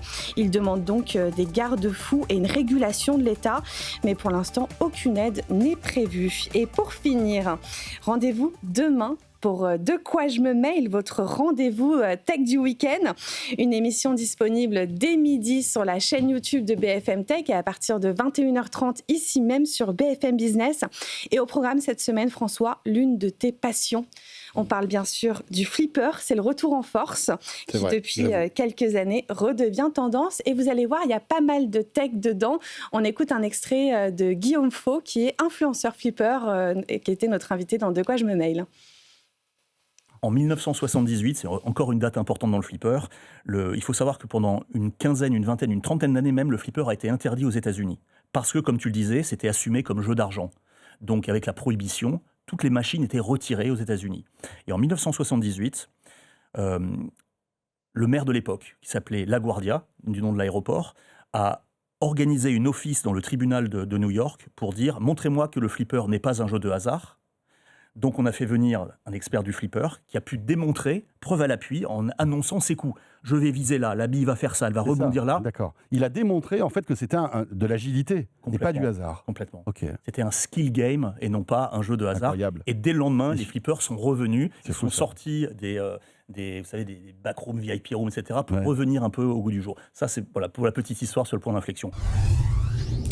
Voilà, et retrouvez De quoi je mail dès midi, donc sur la chaîne YouTube de BFM Tech, et à 21h30, Léa, vous le disiez, sur BFM Business, à la radio, à la télé. 20h36, allez, petit détour du côté de la rédaction de BFM Tech maintenant. Tech & Co, la quotidienne, la chronique BFM Tech. Avec Salomé Ferrari qui nous a rejoint. Bonsoir Salomé. Bonsoir. Alors, faut-il interdire les réseaux sociaux aux adolescents ? La question fait petit à petit son chemin dans l'Union européenne. Et dernier exemple en date, Salomé, avec la Grèce. Oui, exactement. Face à la montée des inquiétudes sur l'addiction, la santé mentale et l'exposition précoce en contenu, la Grèce a décidé de franchir un cap inédit. À partir du 1er janvier 2027, les jeunes de moins de 15 ans ne pourront plus accéder aux réseaux sociaux. Une mesure présentée comme difficile mais nécessaire. Alors l'annonce, elle a été faite hier par le Premier ministre grec sur TikTok, une plateforme qui n'a d'ailleurs pas été choisie au hasard parce qu'on le sait, elle est plébiscitée par les jeunes. Donc la législation devrait être votée cet été et l'interdiction sera donc en vigueur au 1er janvier 2027. Si tout se passe bien, la Grèce fera donc partie des premiers pays du monde à adopter une telle mesure. Le premier pays, c'était l'Australie, en fait. C'est ça, exactement. Bon, c'est pas en Europe. Donc, bon. Non, c'est pour ça. C'était d'ailleurs en décembre. J'ai bien révisé. Pas mal, t'as révisé. Donc tu l'as dit, l'Australie, c'était déjà en décembre 2025. Depuis, donc, le pays oblige les plateformes à s'assurer que les utilisateurs ont au moins 16 ans pour aller sur les réseaux sociaux. Sinon, les comptes sont supprimés. Donc, de plus en plus de pays s'engagent dans ce sens, notamment dans l'Union européenne où énormément de projets sont en discussion.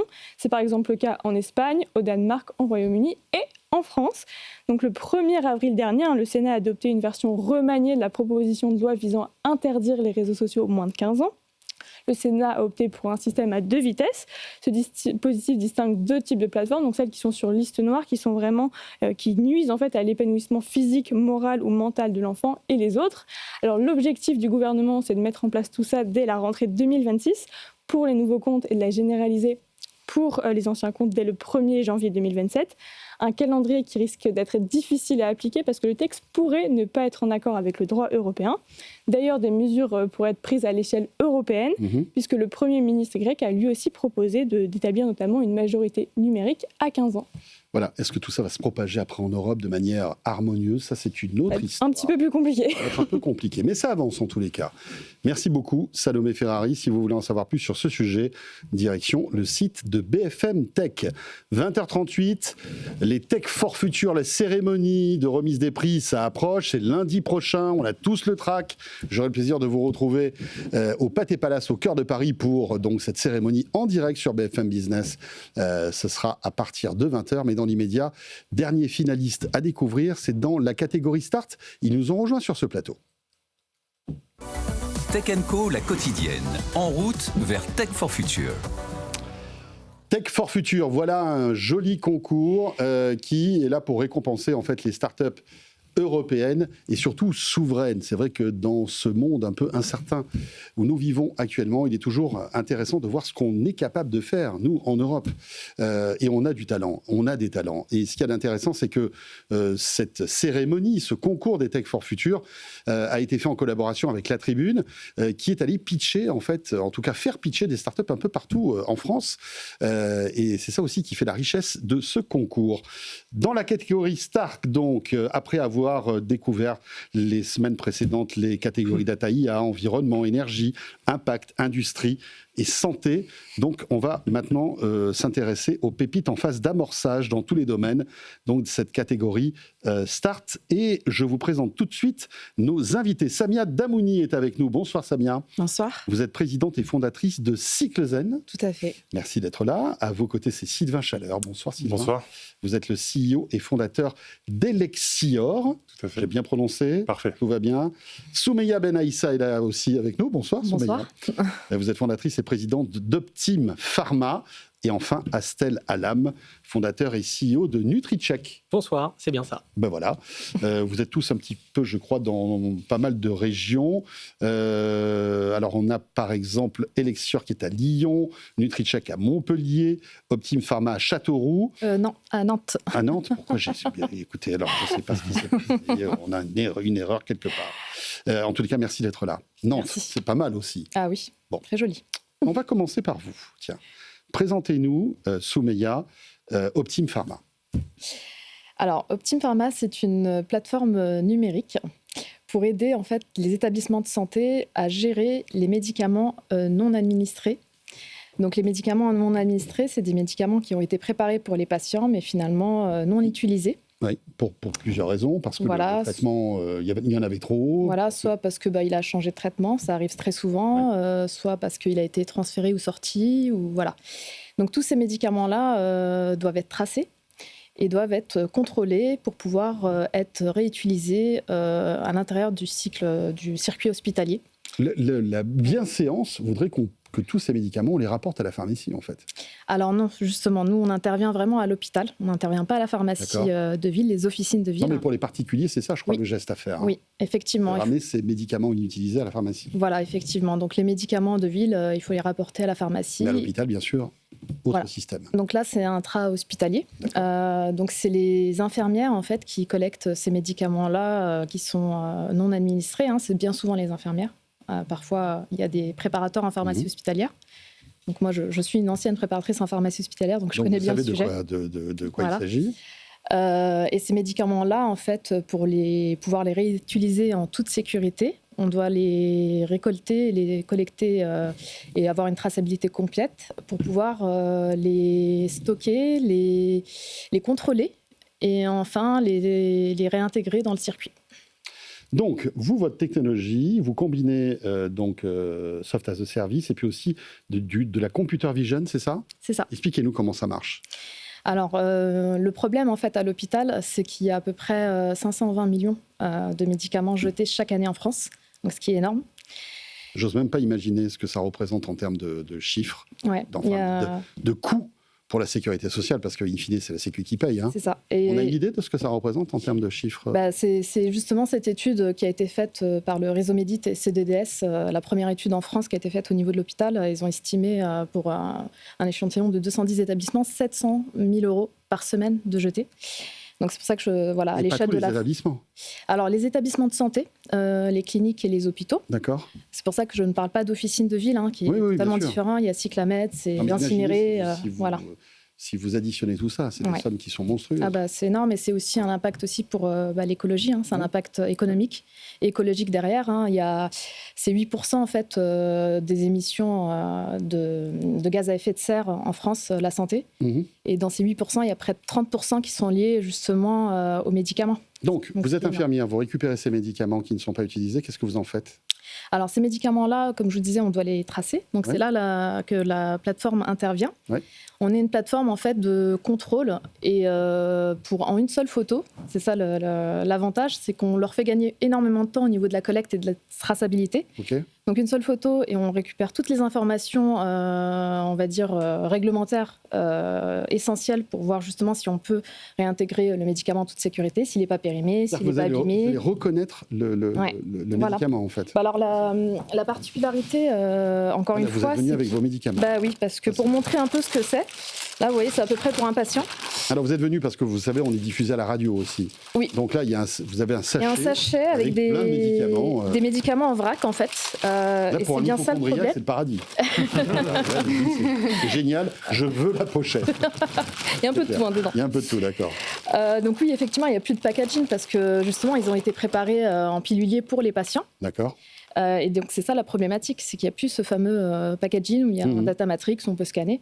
Donc c'est vraiment des comprimés en vrac. Donc vous imaginez tout un sachet comme ça à l'échelle d'un gros hôpital. Je vous prends toujours l'exemple, il y a certains hôpitaux en France, il y a 2000 services et c'est quelque chose qui arrive. Qui revient quotidiennement. Elle fait ça avec son smartphone, l'infirmière, ou l'infirmier d'ailleurs ? Non, pareil, je suis venue avec ma petite tablette, donc toute la plateforme. On dirait une magicienne, vous sortez des trucs comme ça, là. Je peux encore sortir des choses, j'en ai pas. Mais c'est génial parce qu'on peut...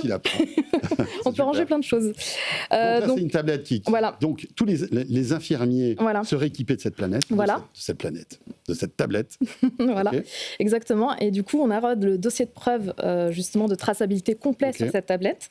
Et la photo est prise avec la tablette et donc la technologie justement de vision par ordinateur qui permet de reconnaître tous les médicaments en une seule fois et d'avoir justement un listing détaillé, donc ce qui évite donc la saisie de la collecte et surtout la ressaisie derrière informatique parce que tout est envoyé automatiquement au service, au logiciel de gestion de stock de la pharmacie. Et donc après, redistribution. Voilà, redistribution à l'intérieur du CECRI en intra-hospitalier, parce que ça passe de main de professionnel à main de professionnel. À aucun moment, ça touche, on va dire, le patient, contrairement à la ville. C'est ce qu'on disait, les réglementations, on ne peut pas savoir comment le patient l'a conservé.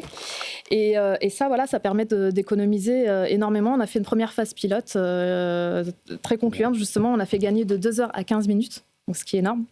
Et on a réussi à réintégrer 97% des médicaments. Merci Soumeya, et bonne chance pour cet effort futur. Peut-être que nous nous croiserons lundi.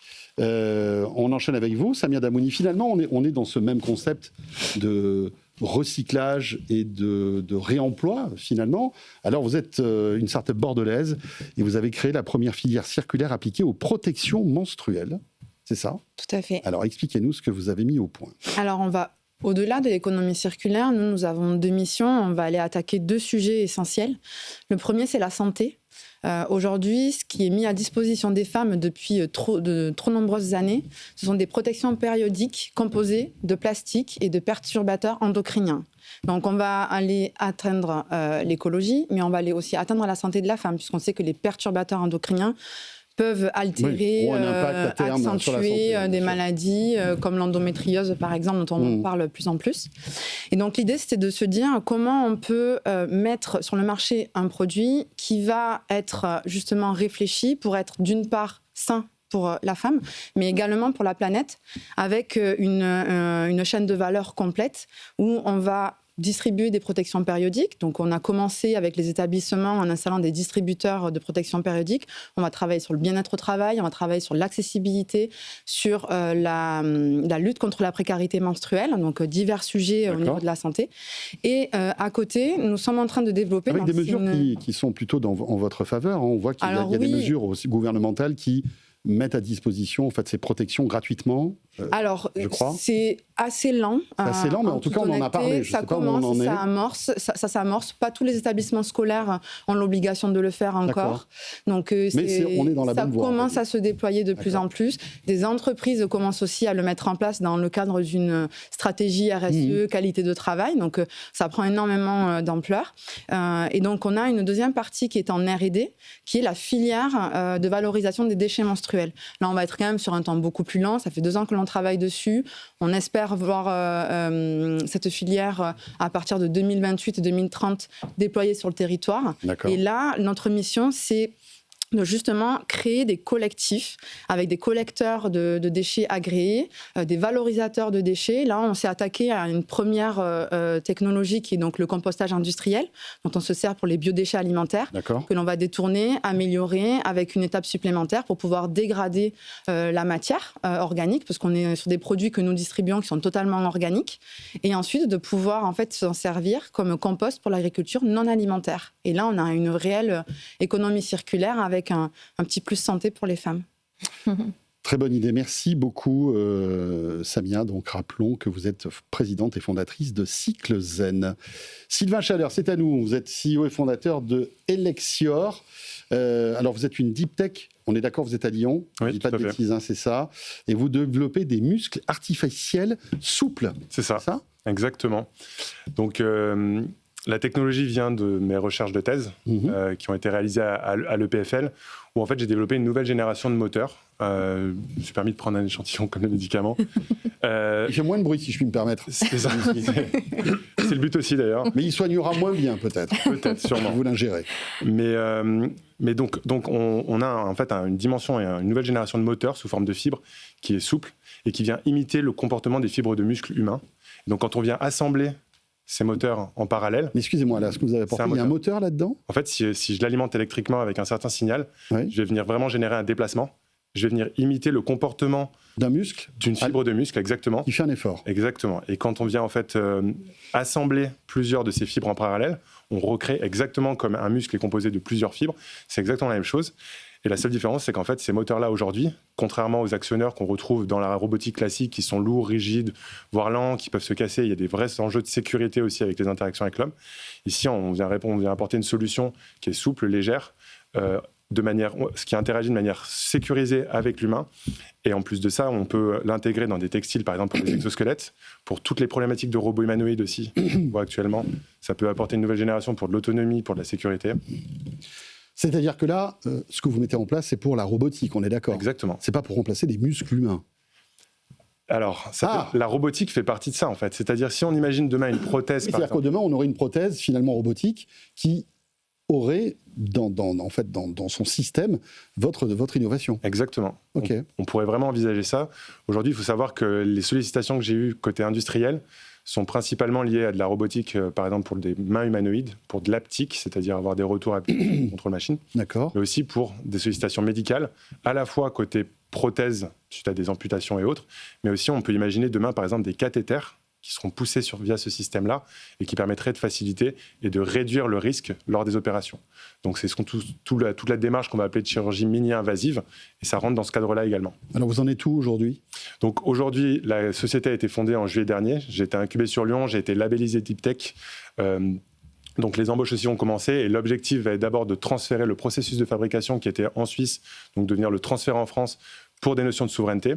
Surtout que le moteur aujourd'hui n'utilise pas d'aimant, et donc ça veut dire pas de terres rares. Donc il y a des notions de souveraineté aussi derrière qui sont très importantes pour venir donner une vraie souveraineté robotique à la France. Et puis ensuite, il va falloir effectivement développer cette technologie. Donc la labellisation Deep Tech permet de gagner du temps en fait en temps de R&D dans les prochaines années, et puis ensuite de monter en échelle. D'accord. L'idée, c'est d'intégrer ça dans un premier robot prototype, par exemple, pour voir ce que ça donne. Exactement. Ou un premier bras, une main, etc. C'est ça. Les sollicitations aujourd'hui, donc, pour intégrer à partir de 2027. Vous travaillez aussi, je crois, avec la Direction Générale de l'Armement, c'est ça ? Exactement. Donc, pour résumer, on voit les intérêts, bien sûr. C'est ça. Les secteurs applicatifs, industriels avec exosquelettes, robots humanoïdes, textiles actifs, médical, prothèses, machines de réhabilitation et outils chirurgicaux mini-invasifs, et la défense, tout ce qui va être exosquelette pour soldats, et aussi tous les systèmes embarqués avec des fortes contraintes de poids, parce qu'on est sur un actionneur qui est très léger. C'est ça, oui. Donc on pourrait presque imaginer des exosquelettes aussi, finalement. Intégrés dans le textile directement et qui viendraient remplacer ou aider, accompagner les muscles humains. Exactement. Pas mal, là. Ça s'appelle Elexior. Sylvain, merci beaucoup. De rien, merci. Vous êtes originaire de Lyon, donc, pour cette start-up qui est toute récente. Hein, et c'est pour ça. C'est on va dire la particularité de Start aussi, c'est que vous êtes tous très très jeunes en phase d'amorçage. En quelque sorte. On va terminer avec Astel Alam. Bonsoir Astel. Bonsoir. Vous êtes fondateur et CEO de NutriCheck. Vous êtes basé où ? À Montpellier. À Montpellier. Et l'idée, c'est que là, vous avez une approche de nutrition qui est personnalisée grâce à des prises de sang, en fait. Tout à fait. Alors racontez-nous. Chez NutriCheck, nous construisons votre jumeau biologique à partir de 2 gouttes de sang directement à domicile pour générer des recommandations nutritionnelles vraiment ultra personnalisées. Donc 2 gouttes, vous n'êtes pas obligé de me prendre 1 litre de sang, quoi. Alors, c'est 2 gouttes de sang, effectivement, par spectrométrie de masse. Parce que j'aime pas les prises de sang, je vous le dis tout de suite. Ah oui, je peux comprendre. Alors, c'est vraiment indolore avec NutriCheck. Alors, nous, on est une start-up deep tech également, à mission, avec pour ambition de rendre la santé préventive accessible, mesurable, actionnable avec la nutrition. Mais alors l'idée c'est quoi ? C'est que par exemple vous me piquez 2 gouttes de sang, vous allez analyser quoi en fait dans mon sang ? Comment ça fonctionne ? On a développé un kit de testing à domicile. Ok. D'accord. Vous pouvez Donc c'est moi qui me le fais. Tout à fait. C'est d'auto-prélèvement. Vous pouvez le commander sur notre site ou via nos partenaires. À l'intérieur de ce kit, vous avez une lancet. C'est pour se piquer le bout du doigt. Je vous rassure à nouveau, c'est indolore. Vous dites ça, ouais. Vraiment, une aiguille dans le doigt, ça fait mal. Hein, je suis désolé. c'est vraiment, ça se fait très rapidement et vous sentirez. Okay. Ensuite, vous avez une carte de collection. C'est du papier buvard sur lequel vous allez pouvoir mettre 2 gouttes de sang. Okay. Vous le renvoyez à notre laboratoire accrédité, avec l'enveloppe préaffranchie. Voilà, vous n'avez rien à faire de plus. Et là, nous allons procéder à des analyses moléculaires par spectrométrie de masse. Donc, c'est des analyses multi-omiques, à la fois sur certains biomarqueurs et des signatures biologiques présentes sur votre sang séché. Ça va nous permettre de modéliser votre physiologie sur 2500 voies métaboliques, créer véritablement un jumeau biologique qui va permettre de simuler ensuite les interventions nutritionnelles, et savoir, nous on va pouvoir, je le redis plus clairement, identifier les déséquilibres au sein de votre physiologie et comment la nutrition va interagir avec votre physiologie. Mais si j'ai bien compris, pour résumer, avec ces 2 gouttes de sang, vous allez me dire s'il faut que je mange ou pas ? Tout à fait. On peut cibler précisément quelles sont vos déficiences. Pour ma santé, pour pas que je grossisse, pour que je maigrisse, c'est quoi l'idée ? On opère sur le secteur du bien-être et de la prévention. C'est aider par exemple les sportifs à améliorer leur performance, leur récupération. Il y a aussi les adeptes unique, en fait. de la longévité. Oui, alors tout le monde est unique. On voit même qu'on est unique au point que nos organes ne vieillissent pas à la même vitesse. On se rend compte de ça aujourd'hui. Et les analyses que nous faisons, en protéomique notamment, permettent d'estimer l'âge biologique de vos organes et en testant cela et en le validant, en quoi la nutrition peut vous aider à vivre plus longtemps en meilleure santé.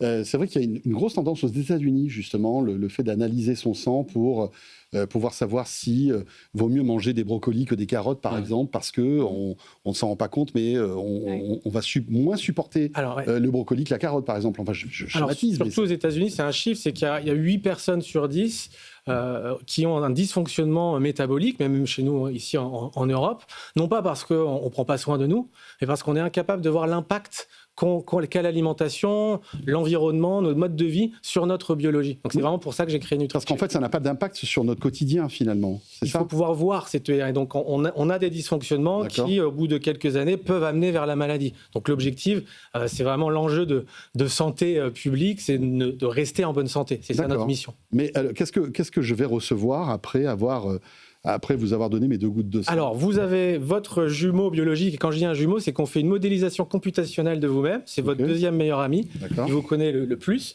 avec qui vous allez pouvoir faire de sang, quoi. Voilà, vous pouvez imaginer un agent conversationnel, mais qui est connecté sur vos données de santé, mais pas que nos tests NutriCheck. Vous pouvez rajouter vos analyses biologiques faites dans d'autres laboratoires, mettre vos objets connectés. Et donc, cette représentation computationnelle, vous allez pouvoir simuler l'impact de tel menu au restaurant, quel va avoir l'impact, quels vont être les meilleurs aliments ou ceux qu'il va falloir éviter. Ce jumeau vous guide au quotidien pour atteindre vos objectifs de bien-être et de santé. C'est son objectif. Et vous en êtes où aujourd'hui alors ? Aujourd'hui, donc on a déjà notre plateforme qui est prête pour le lancement. Les premiers testings sont faits sur nos analyses, nos kits de testing sont prêts et on est en train d'intégrer des laboratoires accrédités pour notre lancement dans quelques semaines. Eh bien, écoutez, tout ça est plutôt intéressant. Merci beaucoup. Ça s'appelle NutriCheck. Astel Alam, merci d'être venu nous voir. Vous en êtes le fondateur.